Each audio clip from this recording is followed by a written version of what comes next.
விடுதலை சிறுத்தைகள் கட்சியின் சார்பில் நேற்று உளுந்தூர்பேட்டையில் நடைபெற்ற தமிழ் தேசிய எழுச்சி மாநாட்டுக்கு வாழ்த்துச் செய்தி அனுப்பியிருந்தார் நம்முடைய முதலமைச்சர் மாண்புமிகு திரு ஜோசப் விஜய் அவர்கள்.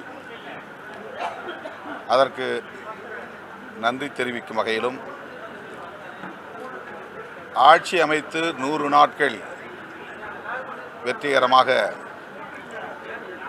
கடந்திருக்கிறது. 100 நாட்கள் வெற்றிகரமான ஆட்சியை நடத்தியிருக்கிற முதலமைச்சர் அவர்களை வாழ்த்துவதற்கும், இந்த ஆட்சி 5 ஆண்டு காலம் எந்த இடையூறும் இல்லாமல் தொடருவதற்கு எங்கள் ஆதரவு எப்போதும் உண்டு என்பதை உறுதிப்படுத்துவதற்கும் மாண்புமிகு முதலமைச்சர் அவர்களை சந்தித்து பேசினோம், நன்றி தெரிவித்தோம். அதேபோல தமிழ்த்தாய் வாழ்த்துக்குத்தான் அனைத்து நிகழ்ச்சிகளிலும் முதலிடம் என்பதை உறுதிப்படுத்தி தீர்மானம் கொண்டு வந்ததற்காகவும் எங்கள் நன்றியையும் பாராட்டுகளையும் தெரிவித்துக் கொண்டோம். அதேபோல நாடாளுமன்ற தொகுதி வரையறை தொடர்பான தீர்மானத்தை நிறைவேற்றி தமிழ்நாட்டில் அரசியல் ரீதியான வேறுபாடுகள் கட்சிகளுக்கிடையிலே இருந்தாலும் தமிழர் அனைவரும் ஒரே அணியில் நிற்கிறோம் என்பதை இந்திய ஒன்றிய ஆட்சியாளர்களுக்கு உணர்த்திய அந்த பாங்கையும் நாங்கள் சுட்டிக்காட்டி அவருக்கு எங்கள் பாராட்டுகளை தெரிவித்தோம். மாநாட்டு தீர்மானங்களையும் மாண்புமிகு முதலமைச்சர் அவர்களுக்கு வழங்கினோம். ஏனென்றால் மாநில உரிமைகள் தொடர்பான அனைத்து தளங்களிலும் தமிழ்நாடு மக்கள் என்ன எதிர்பார்க்கிறார்கள் என்பதை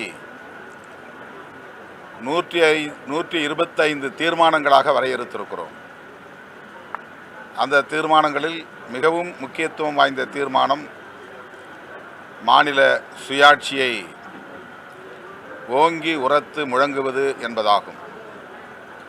மாண்புமிகு முதலமைச்சர்களிடத்திலே பேசுகிற போது மாநில சுயாட்சியை தமிழ்நாடு அரசு, தவேக அரசு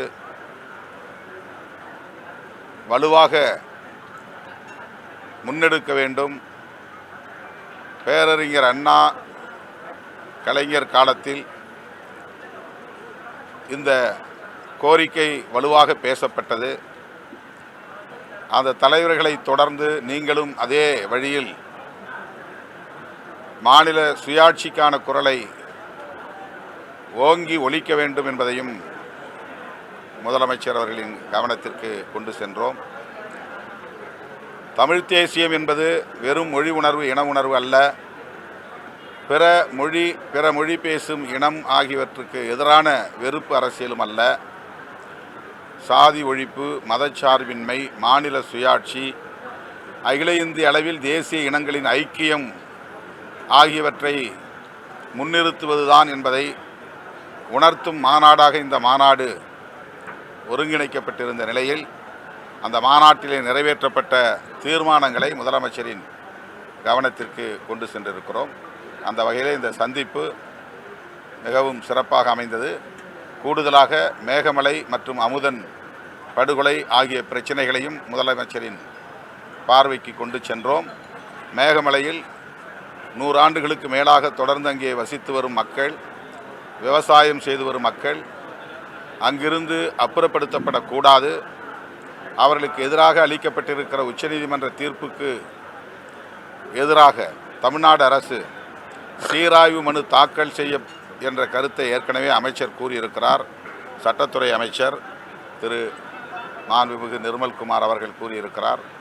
அதனை முதலமைச்சரின் கவனத்திற்கு கொண்டு சென்றோம். காலதாமதம் இல்லாமல் சீராய்வு மனுவை உடனடியாக தாக்கல் செய்ய வேண்டும், அந்த மக்களுக்கு உரிய நீதியை பெற்றுத்தர வேண்டும் என்பதையும் முதலமைச்சருக்கு எடுத்து சொல்லியிருக்கிறோம்.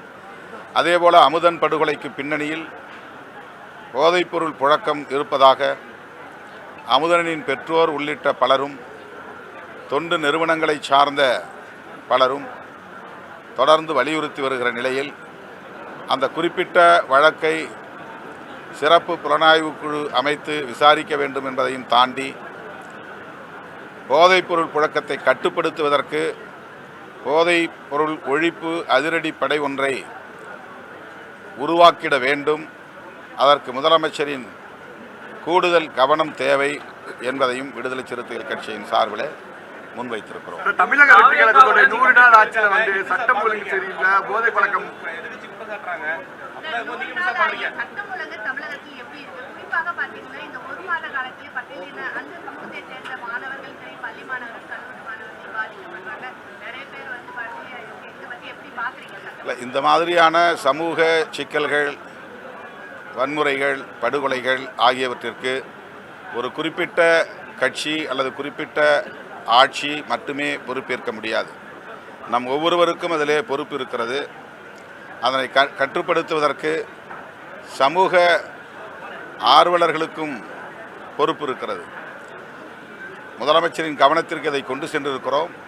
தலித் மக்களுக்கு எதிரான வன்கொடுமைகள், போதைப்பொருள் புழக்கம் ஆகியவற்றை கட்டுப்படுத்த அல்லது ஒழித்து கட்ட முதலமைச்சர் தனிப்பட்ட முறையில் கூடுதல் கவனம் செலுத்த வேண்டும் என்பதை வலியுறுத்தியிருக்கிறோம். திமுக ஆட்சியில் வந்து எந்த விஷயத்தை வச்சு சட்டம் ஒழுங்கு சரியில்லை, போதை பழக்கம் அதிகமாக இருக்குன்ற ஒரு பிரச்சாரத்தை கொண்டு வந்தாங்க.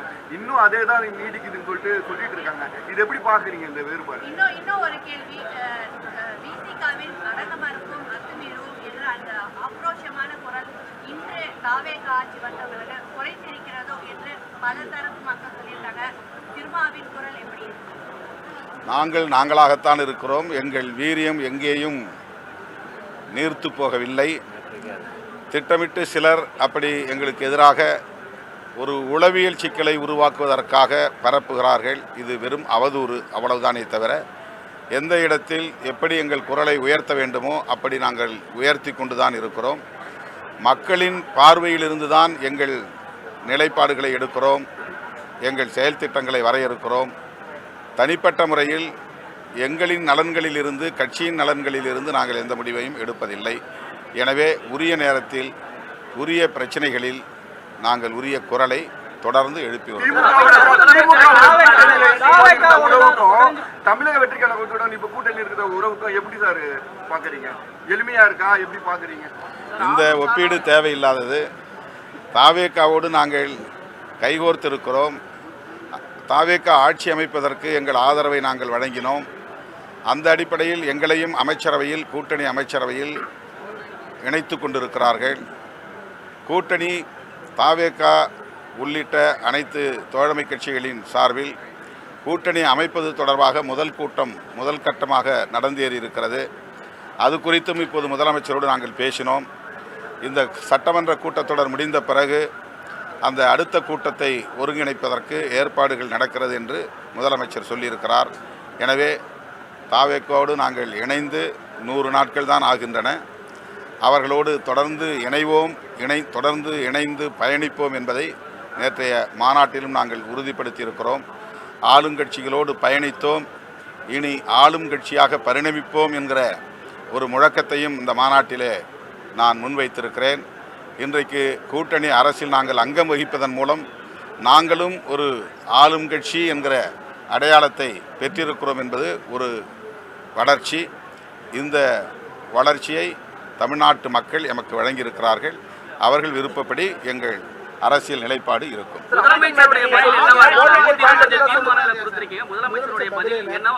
தீர்மானங்களை பற்றி அவர் என்ன பதில் சொல்ல முடியும்? மற்ற விஷயங்கள்லாம் கவனிச்சிட்டாரு, நோட் போட்டு வச்சுக்கிட்டாரு. குறிப்பாக மேகமலை பிரச்சனை, அமுதன் பிரச்சனையை அதுதான் நாங்கள் வச்ச டிமாண்ட். மற்றதெல்லாம் நாங்கள் அரசியல் ரீதியான சில கருத்து பகிர்வுகள் தான். இந்த மேகமலை தொழிலாளர்களுடைய போராட்டம், அந்த வாழிடங்களிலிருந்து அப்புறப்படுத்தக்கூடாது என்கிற அந்த கோரிக்கை, அது தொடர்பாக சீராய்வு மனு தாக்கல் செய்ய வேண்டும் என்கிற அந்த கோரிக்கை, இதனை மிகவும் கவனமாக கேட்டுக்கொண்டார், குறிப்பெடுத்துக் கொண்டார். உரிய நடவடிக்கை எடுப்பார் என்று நம்புகிறோம்.